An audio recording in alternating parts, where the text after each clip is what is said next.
The autumn of 1817 descended upon Farnol, not as a season of gentle bounty, but as a relentless creditor.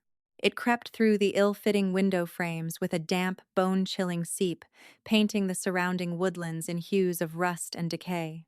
The house itself seemed to shrink from the cold, its gray stone darkened by perpetual damp, its chimneys exhaling only thin, hesitant wisps of smoke. Farnol had once stood as a proud, solid home. Now it was a house of desperate economies, of darned linens and watered wine, a house holding its breath against the inevitable. Within its walls, life was measured in subtractions: fewer logs for the fire, fewer candles in the sconces, fewer pleasantries at the dinner table. For Louisa Halt, this was a state of being she had long since grown accustomed to. At 24, she was the elder daughter, the practical one, the one who knew with precise certainty how many days the last remaining flour would last, and which floorboards to avoid on the main staircase. She moved through the house not as its mistress, but as its quiet caretaker, its silent witness. Her beauty, much like the house, was of a subdued and unfashionable sort. Where her younger sister, Henriette, was a riot of vibrant color and dazzling light, a confection of blonde curls and brilliant blue eyes, Louisa was composed of muted tones. Her hair was the deep brown of wet earth, her eyes, a shifting hazel green, and her gowns were the soft grays and lavenders of twilight. These were gowns that had once belonged to her mother, cleverly refitted by her own hand. Henriette called them mouse colors. Louisa thought of them as the colors of survival. The morning the letter arrived was no different from any other. A sharp wind rattled the panes of the breakfast room. Her father, Sir Alister Halt, sat staring into his empty teacup as if searching for a future in the dregs. Her mother fluttered nervously, rearranging the few pieces of toast on the platter, while Henriette, radiant even in a state of peevish boredom, tapped a perfectly manicured finger against the damask tablecloth. "It is simply too dreary," Henriette announced to no one in particular. "Another day of this endless rain. If we do not get to London for the season, I shall positively wither away." Sir Alister flinched. The London season was a fantasy, a ghost of a life they could no longer afford. Every mention of it was another turn of the screw. It was then that the butler, old Thomas, entered, his gait slower than ever. He carried a single letter on a silver tray that had not been polished in a month. He presented it to Sir Alister. The breaking of the seal was a sound unnaturally loud in the tense quiet. Sir Alister's eyes scanned the page. His face, usually a mask of weary defeat, underwent a strange transformation, a flicker of disbelief, a flush of high color, then a look so close to hope it was terrifying. "My word," he breathed. He looked up, his gaze unfocused, as if seeing them all for the first time. "My word, father." "What is it?" his wife asked, her voice trembling. "Velmore," he said. The name hung like a strange foreign object in the room. The Duke of Velmore. Henriette sat up straight. The boredom fell away from her like a dropped cloak. The Duke of Velmore was a name of almost mythical power. Unmarried, impossibly wealthy, and reclusive to the point of legend. He owned vast tracts of the north, mines that bled silver, and a title that dripped history. "What about him?" Henriette demanded, her voice sharp with sudden, keen interest. Sir Alister read from the letter, his voice shaking. "Is Grace's man of business proposes a contract to settle all outstanding debts?" He swallowed hard. "In exchange for a marriage to my daughter." The room fell silent. Louisa felt the air grow thin. A marriage, a transaction, a daughter for a pile of gold. Henriette let out a little laugh, a sound of pure, unadulterated triumph. "Well," she said, smoothing her gown, "it seems my prayers have been answered. A duke." She looked at her reflection in the back of a silver spoon, tilting her head. "The Duchess of Velmore. It has a certain ring to it, does it not?" It was so completely assumed, so utterly taken for granted, that the Duke's offer could be for anyone but her. Louisa felt nothing. A strange, cold calm settled over her. Of course it was for Henriette. It was always for Henriette. The world was arranged for girls like Henriette. Louisa was merely part of the scenery. He will arrive in 2 days' time, Sir Alistair said, his voice giddy. To finalize the arrangements, we must prepare. We must make the house presentable. The next 48 hours were a flurry of panicked activity. Servants scurried to beat rugs and polish silver that had not seen the light in years. Louisa found herself directing it all. Her quiet competence, the only thing standing between the family's aspirations and utter chaos. She organized the menus, aired the linens for the guest suite, and instructed the gardener on which of the wilting flowers to cut for the vases. Through it all, Henriette drifted about, issuing contradictory orders and complaining about the shabbiness of everything, already practicing the airs of a duchess. Louisa did not begrudge her. She did not feel envy. What she felt was a profound weariness, the weight of a life spent being useful but never seen. She was the sturdy scaffolding that allowed the beautiful facade to stand. Soon the scaffolding would no longer be needed, and what would become of her then? A spinster aunt living on the charity of her sister's ducal husband. It was a bleak picture. She pushed it away. There was work to be done. 200 miles away, Jonathan, the 6th Duke of Velmore, stood in his solicitor's office in London and felt the walls closing in. The letter from Sir Alistair Halt, a near-hysterical acceptance, lay on the desk between them. "It is done, Your Grace, Mr. Atherton said, his tone carefully neutral. "The preliminary contract is accepted. Sir Alistair will be a solvent man, and you will have your dowry." Jonathan did not look at him. He stared out the window at the grey London street. The dowry, £20,000, a fortune, and it would be a mere drop in the bucket. Enough to pay the men at the Tynedale mine for another 6 months, enough to shore up the most pressing debts, enough to buy him a little more time before the great gilded house of Velmore collapsed into a pile of rubble. His father, the 5th Duke, had been a man of grand appetites and foolish investments.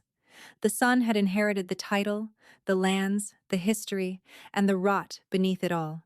Jonathan had spent the last 5 years since his father's death in a silent, desperate battle to hold it all together. He had sold off properties, curtailed every expense, and worked like a common clerk, earning him the reputation of a cold, miserly recluse. He did not care. All he cared about was saving his legacy, saving the livelihoods of the thousands of tenants and workers who depended on the estate. This marriage was the final, most desperate gamble. A baronet's daughter from a down-at-heel family in the middle of nowhere. Mr. Atherton had found them. Sir Alistair Halt was drowning in debt, and he had a daughter of marriageable age, a Miss Halt. The dowry was her inheritance from a maternal grandmother, tied up so her father could not touch it until she married. Jonathan despised it. He despised the necessity, the transaction. He despised the idea of this girl, this Miss Halt. In his mind, she was already a caricature, a grasping, ambitious country miss, her head filled with dreams of a coronet, pushed forward by a desperate father. She would be searing. She would be cunning. She and her family would descend upon him like vultures. "They will be expecting me on Friday," Jonathan said, his voice flat. "Indeed, Your Grace, your carriage is arranged." "Cancel it," Mr. Atherton blinked. "Your Grace, I will travel alone on horseback. I will arrive on Thursday, a day early." He turned from the window, and his gray eyes were hard as granite. "I will not be announced. I want to see this family as they are, not as they wish to appear." The solicitor looked alarmed. "Your Grace, that is highly unorthodox. To what end?" "To the end of truth, Atherton," the Duke said sharply. "I am about to sell my name and my future. I will not do it blind. I will see for myself what manner of trap I am walking into." And so, late on a drizzly Thursday afternoon, it was not a grand ducal carriage that rolled up the drive to Farnol, but a lone rider on a powerful black horse. He was dressed not in the fine wools of a duke, but in the sturdy, plain garb of a traveling man. His coat was splattered with mud, his boots worn. He looked more like a groom looking for work than a peer of the realm come to claim a bride. He did not approach the front door. He circled around to the back, towards the stables, leading his horse. The air smelled of wet leaves and horse manure. A boy ran out, eyes wide at the sight of the magnificent animal. "Take him," Jonathan said, his voice a low command. "Rub him down and give him a good feed. I am here on business for the Duke." The boy nodded, intimidated. Jonathan moved away from the stables, keeping to the shadows of a yew hedge. He had no clear plan. He meant only to observe, to listen. The house was a flurry of activity, lights moving in the windows. He could hear raised voices, the clatter of pans. They were clearly preparing for his formal arrival tomorrow. He found himself near a small walled garden, overgrown, but for a few hardy rose bushes that still clung to their last fading blooms. Through the tangled branches, he could see a stone bench, and on it, two figures. The Halt sisters, he presumed. He drew closer, melting into the deep shadow of an old oak. The light was failing, but he could make them out. One was a vision, a golden-haired girl gesturing dramatically, her voice carrying on the damp air. The other was a still, quiet shape beside her. "It is an outrage," the blonde one, Henriette it must be, was saying. "To be stuck here for one more night. He should have been here today. I've been ready for hours." Do you have any idea how difficult it is to maintain a state of perfect radiance for an entire afternoon? The other girl said nothing. "And this dress?" Henriette plucked at her sleeve. "Mama says I must wear it tonight. It is 3 years out of fashion. The Duke will think us paupers." "We are paupers, Henriette," the other girl said. Her voice was low and clear, with no trace of self-pity. It was a simple statement of fact. Henriette scoffed. "We will not be for long. Once I am Duchess, I shall have everything. A house in Mayfair, a box at the opera, all the jewels I can wear. I shall burn this entire wardrobe. I shall never wear lavender again." Jonathan felt a grim satisfaction. This was exactly what he had expected, vapid, greedy, and utterly self-absorbed. This was the girl he was to marry. A bitter taste rose in his throat. "You should be happy for me, Louisa," Henriette went on, her tone turning petulant.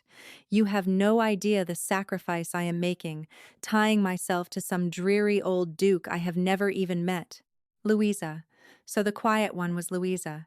"He is said to be very wealthy," Louisa murmured. "He had better be," Henriette snapped. "It is the only thing that could make him tolerable. They say he is as cold as a tomb and as silent as a stone, probably ancient and wrinkled, too. But father's debts will be paid, and I shall be a duchess. You will come and live with me, of course. You can be my companion. You're so good at being quiet." The intended kindness was the cruelest cut of all. Jonathan found himself watching the silent figure of Louisa. She did not react. She simply sat, her hands folded in her lap, a study in stillness. Then Henriette leaned in, her voice dropping to a conspiratorial whisper. "But I will tell you a secret, Lou. Once I am settled and the Duke has served his purpose, there is always Lord Ashworth. He has always admired me. He's far more handsome. A duchess can have her little secrets. Could she not?" Jonathan felt a muscle in his jaw tighten. This was beyond anything he had imagined, not merely greedy, but calculating and utterly devoid of faith. Even before the bargain was struck, he wasn't simply acquiring a wife. He was purchasing a future betrayal. He'd heard enough.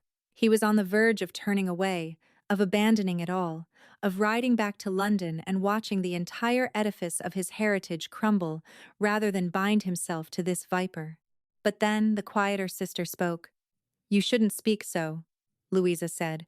Her voice, though still low, now held a different timbre. It wasn't judgment, but weariness. "You're building a house on sand, Henriette. A title and a fortune are not a home. Kindness is a home. Honesty is a home. You cannot buy those things." Henriette laughed, a brittle, mocking sound. "Oh, Louisa, you and your little sermons. That's why you're the one in gray, and I'm the one who will be a duchess.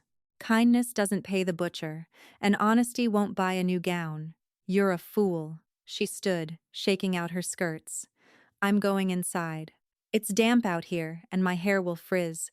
You don't belong. You're needed to help me dress for dinner."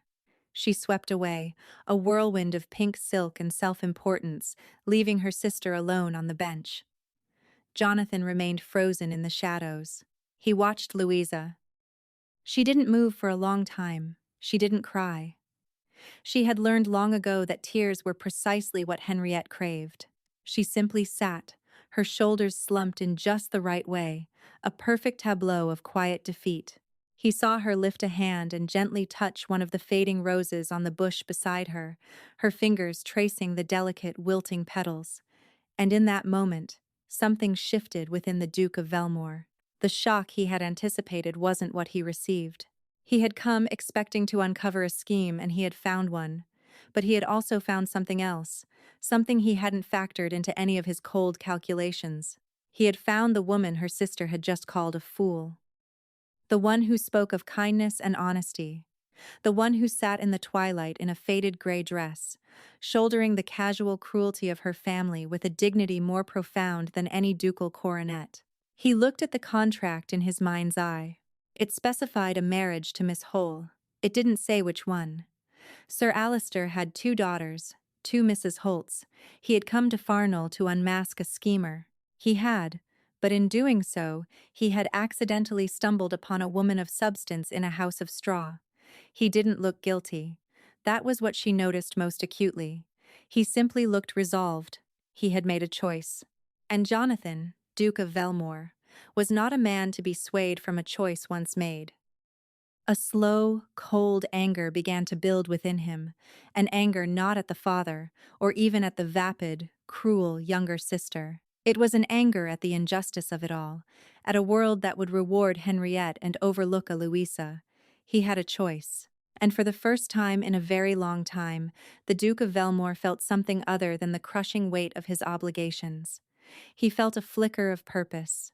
He would honor the contract. He would pay the debts. He would marry Miss Holt, but he would be damned if it was the one they expected. The next morning, the household was in a state of high anxiety. The Duke was expected at noon. Henriette had been awake since dawn, attended by her mother and a flustered maid. Louisa had been up even earlier, ensuring the breakfast was laid. The fires were lit, and the thin veneer of respectability was stretched as tautly as it could go over the cracks of Farnol. At precisely 12, the sound of a carriage was heard on the gravel drive. Not a grand ducal carriage, but a smart, serviceable traveling coach drawn by 4 matched greys. The family assembled in the hall. Sir Alistair was sweating in his best coat. Lady Holt wrung her hands. Henriette stood slightly in front of them all, a vision in pale blue, her expression a perfect blend of maidenly modesty and aristocratic welcome. Louisa stood behind them, near the door, a gray shadow ready to retreat as soon as she was no longer needed. Thomas opened the door. A footman jumped down and lowered the steps, and out stepped the Duke of Velmore. He was not ancient, he was not wrinkled. He was tall, dressed in the impeccable, severe black of a man who needed no color to command attention.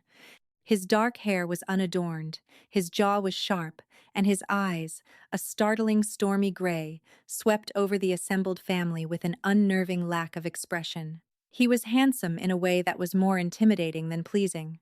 Sir Alistair bustled forward, hand outstretched. "Your Grace, welcome, welcome to Farnol. We are deeply honored." The Duke inclined his head, his gaze passing over Sir Alistair, over Lady Holt, and resting for a fraction of a second too long on Henriette. He saw the practiced smile, the avarice glittering in her eyes. He saw everything he had heard in the garden the night before. Then his eyes moved past her. They found Louisa standing in the shadows by the door. Their eyes met for 1 second, 2 seconds, 3. She saw a flicker of something in their gray depths. Recognition. It made no sense. She had never seen this man before in her life. Yet he looked at her as if he knew her. He broke the gaze and turned back to Sir Alistair. "Sir Alistair," he said, his voice a low baritone that seemed to vibrate in the very flagstones. "I have reviewed the terms of our agreement." "Excellent, excellent," her father boomed, his relief palpable. "My daughter, Henriette, is overjoyed to make your acquaintance." He gestured grandly. Henriette performed a flawless curtsy, her smile dazzling. "Your Grace, it is a pleasure to welcome you." The Duke did not smile. Something moved at the corner of his mouth. Not quite a smile. The almost. His gaze was fixed on her, cold and assessing. "Indeed," he said softly. Then he did the most shocking thing. He took a step forward, moving directly past the stunned Henriette, and stopped in front of Louisa. The entire hall held its breath. He stood before her, a towering, dark figure. She had to tilt her head back to meet his eyes. She felt the force of his presence like a physical blow. She could smell the scent of rain and leather and cold, clean air. "You are Miss Louisa Holt," he stated. It was not a question. She found her voice, though it was little more than a whisper. "I am, Your Grace." He gave a slight formal bow. "The contract," he said, his voice clear and carrying to every corner of the silent hall, "is for your hand in marriage." The silence that followed was absolute.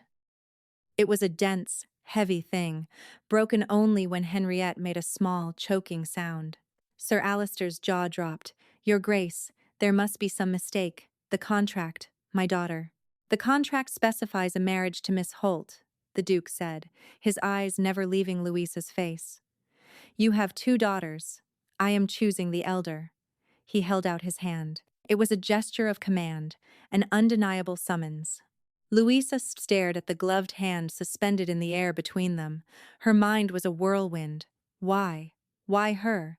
This made no sense. It was a mistake, a cruel joke. But the look in his eyes was not a joke. It was serious, deadly serious.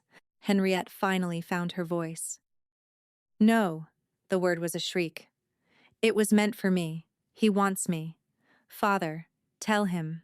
"Your Grace, my daughter Henriette is the beauty of the county," Lady Holt pleaded, rushing forward. Louisa is a good, quiet girl." The Duke's expression did not change. He simply waited. His hand remained outstretched. It was a test, a choice. He was offering her a way out of the shadows, but what was she walking into? A gilded cage? A life with this cold, unreadable man? She looked at her family. She saw the shock and fury on Henriette's face, the craven panic on her father's, the weeping confusion on her mother's. They were not looking at her. They were looking at the prize that had just been snatched away. For the first time she saw them clearly. She had been a tool, a prop, a functionary in their lives, and now she was an obstacle. She looked back at the Duke. He was still waiting. His gray eyes held a question. "What will you do?" And in that moment, Louisa Holt made a choice. Not for the money, not for the title, but for herself. She was so tired of being invisible. This man, for whatever reason, saw her. Slowly, deliberately, she lifted her chin. She put her small, work-roughened hand into his. His fingers closed around hers, strong and warm. "I accept, Your Grace," she said, her voice quiet but firm, and the world tilted on its axis. The days that followed were a blur of bewildered chaos.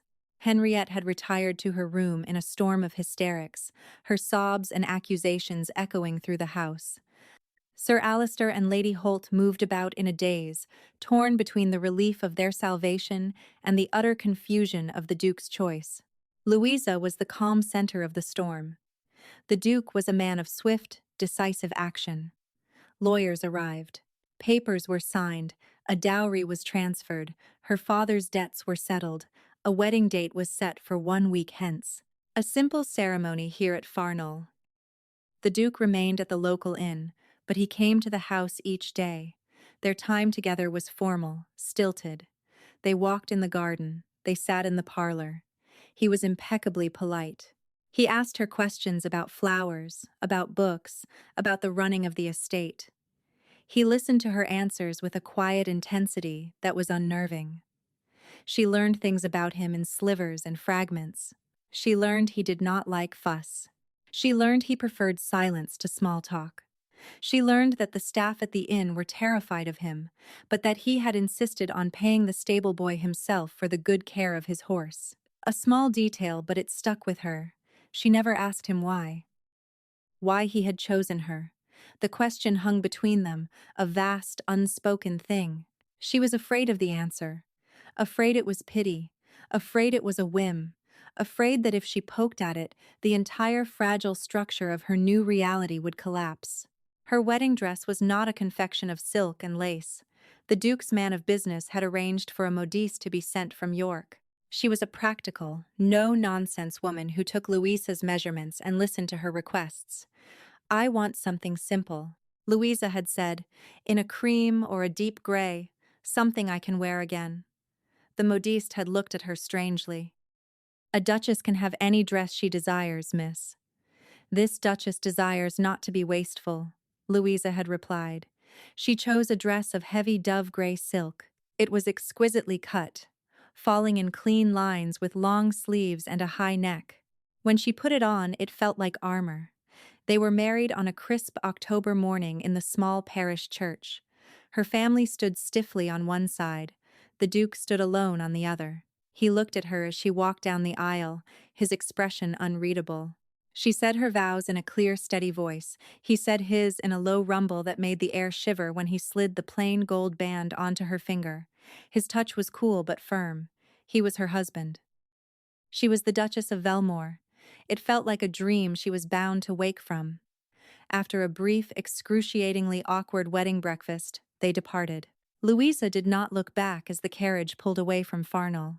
She was leaving nothing behind but a life that no longer fit her.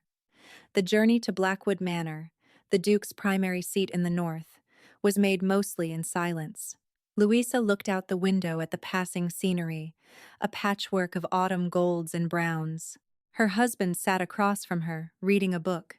He did not seem to feel the silence was a thing that needed to be filled. For this, she was grateful. Blackwood Manor was not like Farnol.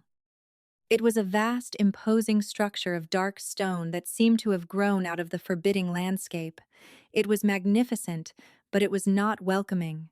It was a fortress. The staff lined up to greet them, headed by a formidable housekeeper, Mrs. Graves. They looked at Louisa with curious, guarded eyes, the unlikely duchess, the plain gray bride. That first night, dinner was a trial. They sat at opposite ends of a dining table, so long they might as well have been in different rooms. The meal was served by silent, efficient footmen. The crystal glittered, the silver gleamed, the silence was immense. Louisa looked at her husband, a remote, handsome stranger, at the far end of the table. "What have I done?"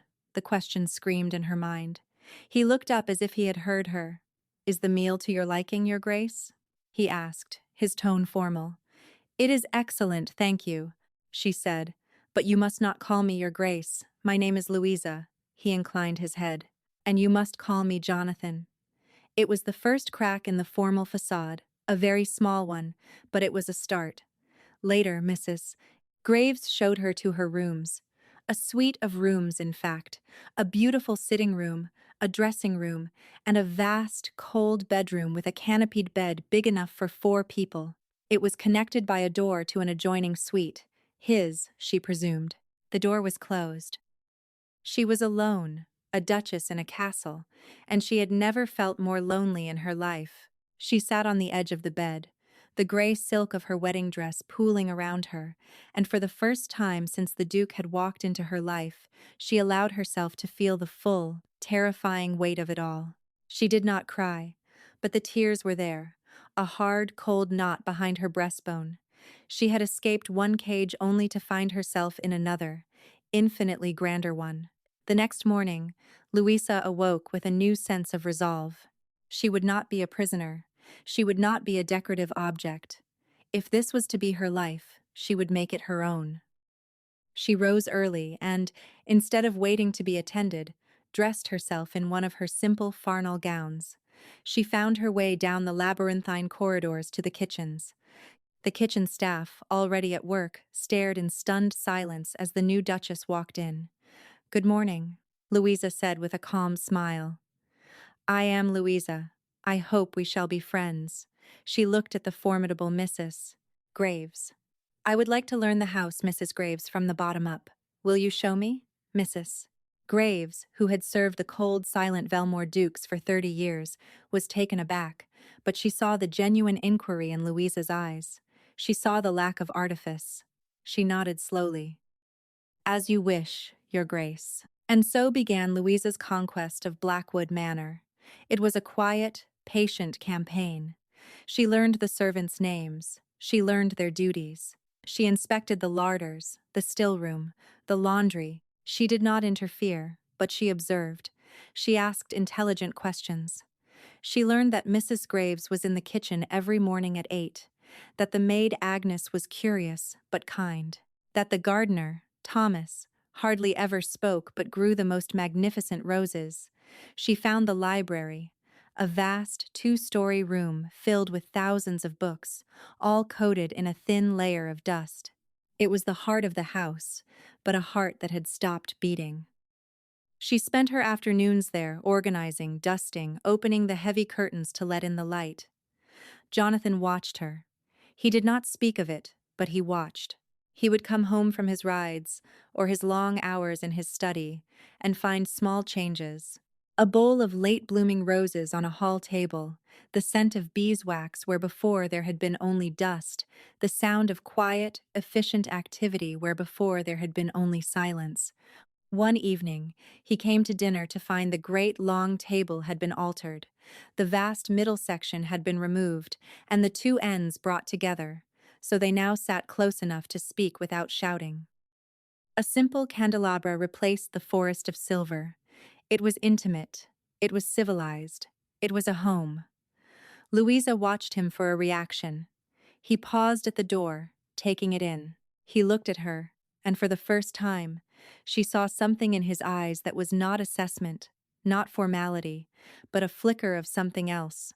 Surprise, and perhaps approval. He took his seat opposite her. "This is an improvement," he said simply. It was the highest praise he could have given. The changes were small, but they accumulated. Louisa was a quiet presence, but a transformative one. She did not try to change him, only the space around him. She gave him room to be seen. And in the quiet spaces she created, Jonathan, Duke of Velmore, began to feel the thawing of a winter that had lasted for years. He found himself seeking her out. He would go to the library on the pretense of finding a book, and find himself staying, watching her as she sat by the fire, mending a tear in a household linen. She was always busy, her hands never idle. He began to talk to her, not about anything important about the weather, about a horse that had thrown a shoe, about a passage in a book. She, in turn, began to see past the cold ducal exterior.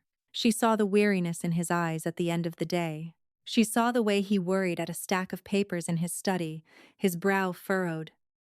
She knew he carried a great burden, though she did not know its nature. She only knew that he carried it alone. One evening, she brought him a cup of tea in his study. He was hunched over a large ledger, the candlelight throwing his sharp features into stark relief. He looked up, surprised. "You do not have to do that. There are servants." "I know," she said, placing the cup at his elbow. "But the servants are not your wife." She said it simply, a statement of fact, but the word times wife times hung in the air between them. He looked at her, truly looked at her, and saw not just the Duke of Velmore, not just the quiet girl from Farnol, but Louisa, a woman of quiet strength and profound kindness. A woman dad of tea, a woman who brought him tea, not out of duty, but out of care. "Thank you," he said, his voice rough. She nodded and turned to leave. "Louisa," he said, stopping her. "Stay, please." She turned back. He gestured to the chair opposite his desk. She sat. He did not speak for a long time, just stared into the fire.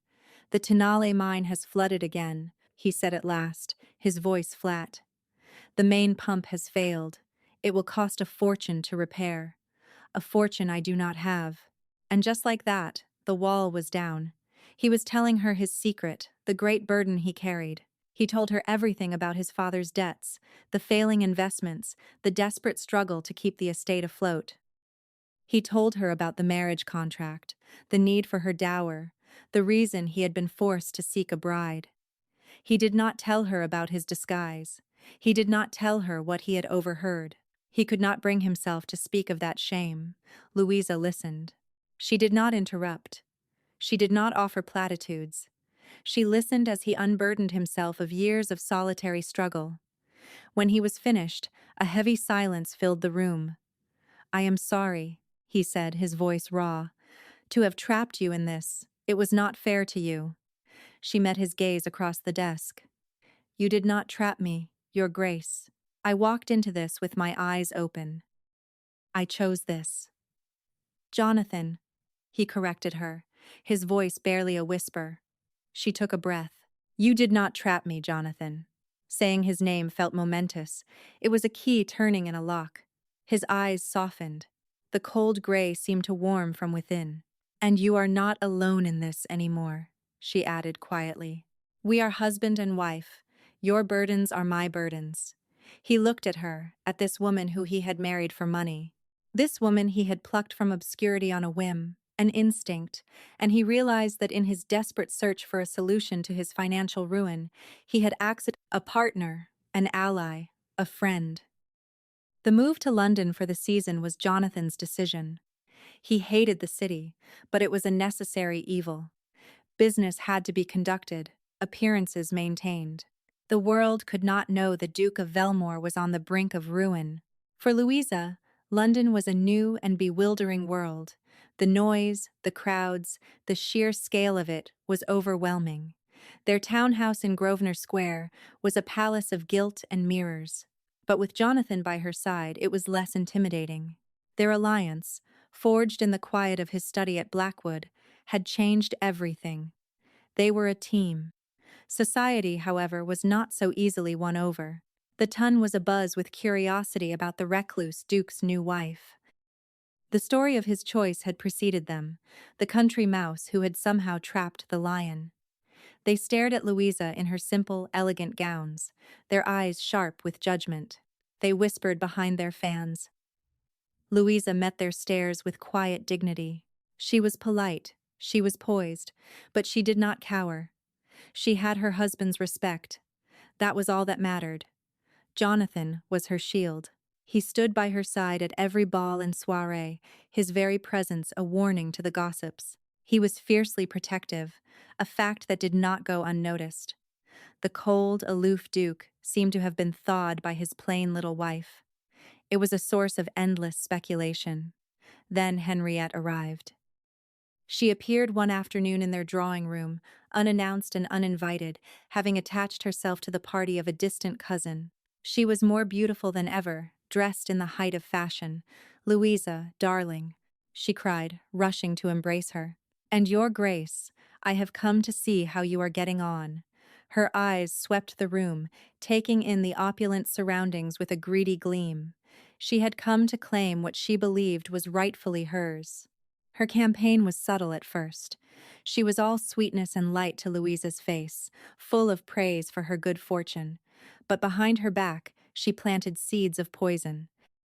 She told tales of Louisa's plainness, her strangeness, her unsuitability. She hinted that Louisa must have used some trick, some form of blackmail to trap the Duke. Poor Louisa. She would sigh to a circle of rapt listeners. She was always so odd, never interested in parties or gowns, always hiding in corners. It is a miracle the Duke even noticed her. One does wonder what hold she has over him. Louisa felt the chill in the air. Invitations became fewer. The whispers grew louder. She tried to ignore it, but it was like being slowly poisoned. Jonathan was furious. "I will send her away," he growled, after finding Louisa looking pale and strained after an afternoon of Henriette's visiting. "No," Louisa said, her voice firm. "That is what she wants. For you to act the tyrant, for me to act the victim. We will do neither. We will simply be." But Henriette was not content with whispers. She needed a public victory. She needed to humiliate Louisa and expose her as an unworthy usurper. and she knew just the place to do it. The Duke's great-aunt, Lady Mariella, was a doyenne of society. An invitation to her annual ball was the most coveted of the season. Lady Mariella was a formidable old woman with eyes that missed nothing. She had watched the new Duke and Duchess with keen interest. She had invited them to tea and had spent an hour talking to Louisa, not about fashion or gossip, but about Italian painters and the challenges of managing a large estate. At the end of the visit, she had patted Louisa's hand. "You'll do," she had said gruffly. "The boy needs a backbone in his life. He's chosen well." The ball was to be the pinnacle of the season, and Henriette, through sheer manipulative force of will, had secured an invitation. She had a new gown of shimmering gold. She had a plan. She had found what she believed was the perfect weapon, a young, handsome, and deeply indebted lieutenant who had once paid Louisa some mild attention back in the country. A few whispered promises, a hint of a paid gambling debt, and the lieutenant was hers to command. The night of the ball arrived. Louisa dressed with care. Jonathan had commissioned a new gown for her without her knowledge. It was not gray. It was the deep, rich green of a forest moss, a color that made her hazel eyes shine like jewels. It was simply cut, but the fabric was a heavy, lustrous velvet that fell in graceful folds. When she came down the stairs, Jonathan was waiting. He stopped breathing for a moment. "Lua," he said, his voice thick with an emotion she could not name, "you are beautiful." It was the first time he had ever said it. It warmed her more than any fire. Lady Mariella's ballroom was a galaxy of glittering chandeliers and sparkling diamonds. The air was thick with perfume and gossip. When the Duke and Duchess of Velmore were announced, a hush fell. All eyes were on them, on the cold Duke and his controversial bride. Louisa held her head high. With Jonathan's hand at her elbow, she felt she could face anything. They danced for the first time. They moved together not as two separate entities, but as one. His hand was firm at her waist. Her hand rested on his shoulder. They moved through the steps of the waltz, the rest of the world falling away. In the circle of his arms, she was safe. She was home. But the world did not stay away for long. Henriette was watching, her eyes narrowed. She chose her moment perfectly. During a lull in the music, as people stood in small groups, she approached the young lieutenant in tow. Her voice, though pitched to sound concerned, carried through the room. "Oh, Louisa," she cried loud enough for all to hear. "I am so glad to see you looking so well. And you too, Lieutenant Croft. How lovely to see old friends reunited here in London." The lieutenant, a callow youth with panicked eyes, gave a stiff bow. He looked at Louisa, then quickly away, a flush of shame on his cheeks. The implication was clear. A secret rendezvous, a past connection. The whispers started immediately, a rustle of silk and malice. Henriette pressed her advantage. "I was just telling the lieutenant how you used to walk out together. Do you remember, Louisa? Those long walks by the river. You were always so fond of him." It was a lie, a complete fabrication built on the thinnest sliver of truth. He had once tried to flirt with her, and she had politely but firmly rebuffed him. But in this room, in this atmosphere of suspicion, the lie had wings. Louisa felt the blood drain from her face. All eyes were on her, judging, condemning. She felt the familiar chill of being misunderstood, of being cast as something she was not. She looked at Jonathan. His face was a mask of cold fury. His jaw was clenched, his eyes glacial. For a terrifying moment, she thought he believed it. She saw a flicker of doubt in his expression, and her heart broke. Henriette saw it too. She smiled, a small, triumphant smile. This was her victory. She had driven a wedge between them. She had exposed the country mouse for the schemer she was, but she had underestimated Louisa, and she had profoundly underestimated the Duke. Louisa took a breath. She would not cry. She would not rage. She would be what she had always been, quiet, dignified, and honest. She turned to her sister, her gaze steady. "And yet," she said, her voice not loud, but carrying a sudden authority that cut through the whispers, "you are mistaken. The lieutenant and I were barely acquainted. And you know that perfectly well. "Oh, Louisa, your memory must be failing," Henriette said with a tinkling false laugh.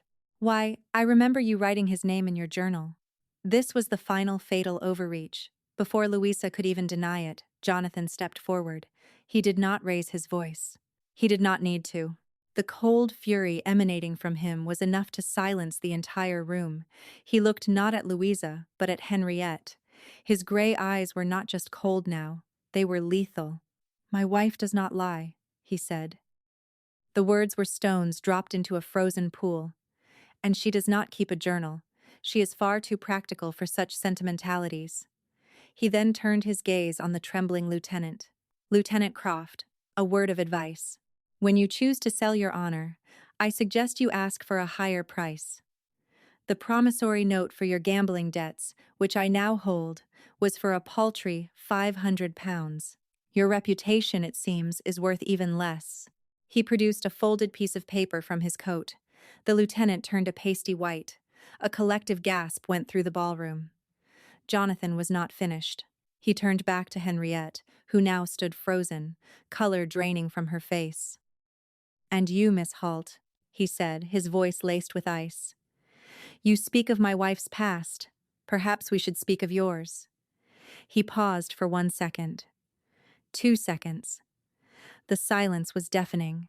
"I was at Farnol a day before I was expected. I was in the garden. I heard a rather interesting conversation about a certain Lord Ashworth, about a duchess's little secrets." Henriette looked as if he had struck her. She stared at him, her mouth open. A look of pure horror on her face. The truth of it, the memory of her own careless, cruel words, dawned on her. She had been overheard. She had been caught in her own trap. "I chose my wife, Miss Halt," Jonathan continued, his voice dropping to a near whisper, yet heard by everyone. "I chose her not for her beauty, though she is the most beautiful woman in this room. I chose her not for her connections, for she had none. I chose her for her character, for her honesty, for her kindness, for a quiet dignity you could not comprehend in 1,000 years." He turned to Louisa, his eyes no longer cold, but blazing with a fierce, protective love. He took her hand and raised it to his lips. "I chose her because she is the finest woman I have ever known," he declared to the silent watching room. "She is my duchess, and I would thank you all to remember that it was done." The rout was absolute. Norette stood for a moment, exposed and defeated. The whispers now were not about Louisa. They were about her. She saw the scorn, the pity, the schadenfreude on the faces around her. With a choked sob, she turned and fled the ballroom. The antagonist's defeat was not entirely satisfying. It was also sad. Louisa looked at her sisters retreating back and felt a pang of pity for the girl who had been taught that her face was her only currency and had just discovered it was worthless. Lady Mariella came forward, tapping her cane. "Well," she said loudly, "that's that then. The music seems to have stopped. Someone play a waltz for heaven's sake." The Duke and his Duchess wished to dance. And as the music swelled, Jonathan turned to Louisa. He pulled her into his arms into the center of the floor. "I'm sorry," he murmured, his lips against her hair. "I'm sorry you ever had to doubt." "I didn't," she whispered back, her heart so full she thought it might burst. "Not really." "I love you, Louisa," he said, the words he had never said, the words she had never dared to hope for. "I think I have from the moment I saw you on that bench, being brave in the dark. And I love you, Jonathan," she replied, looking up at him, her eyes shining with tears. She no longer had to hold back. They were not tears of sorrow, but of a joy so profound it was almost painful. They waltzed, and the entire world seemed to hold its breath, watching as the cold Duke and his quiet Duchess finally truly found each other. Epilogue 1 year later. The autumn sunlight that slanted through the tall windows of the Blackwood Library was warm and golden. It illuminated the dust motes dancing in the air and fell across a room that was utterly transformed.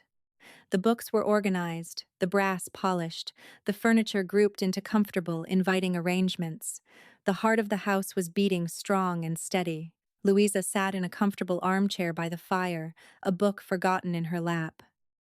She was watching her husband. Jonathan was on the floor, a place she never would have imagined seeing him a year ago, patiently showing a carved wooden bird to a small, gurgling baby with a fluff of dark hair and familiar stormy gray eyes. The Tenali mine had not been lost. Louisa, with her practical mind and experience of making much from little, had spent hours poring over the estate accounts and maps with Jonathan. It was she who had noticed the old forgotten drainage audit on a survey from the 17th century. It was her suggestion to clear and reopen it. A far cheaper solution than replacing the failed modern pump that had saved the mine, and with it the estate. Jonathan had called her his clever, practical duchess. The tenants just called her a miracle. Farnol had been sold. Sir Alistair and Lady Holt had retired to a small cottage in Bath, where they lived in reduced but solvent circumstances. Henriette had married a wealthy merchant twice her age. It was said she had a fine house and many gowns, but that she never smiled. There was a soft footstep, and Mrs. Graves entered carrying a tea tray. She smiled warmly at the domestic scene. The whole house was warmer now. It was full of life and laughter. It was a home. Jonathan looked up and caught Louisa's eye. He smiled. It was no longer an almost smile. It was a real unguarded expression of pure happiness that reached his eyes and transformed his entire face. He had learned to smile since his son Arthur was born. He crawled over to her chair and rested his head on her knee, looking up at her. "What are you thinking about?" he asked softly. "I was thinking about a girl in a gray dress," she said, her fingers gently tracing the line of his jaw, sitting on a stone bench in a ruined garden. "I think about her all the time," he said. "I think about how lucky the man who found her was." "He wasn't lucky," Louisa corrected him gently. "He was just paying attention." He leaned up and kissed her, a slow, gentle kiss full of love and gratitude, and the quiet comfort of a shared life. A life that had begun as a cold transaction, but had become through patience and kindness and the courage to truly see another person, the grandest of love stories. The quiet dignity of a girl in gray had outlasted all the loud cruelty of the world and brought them here to this sunlit room together.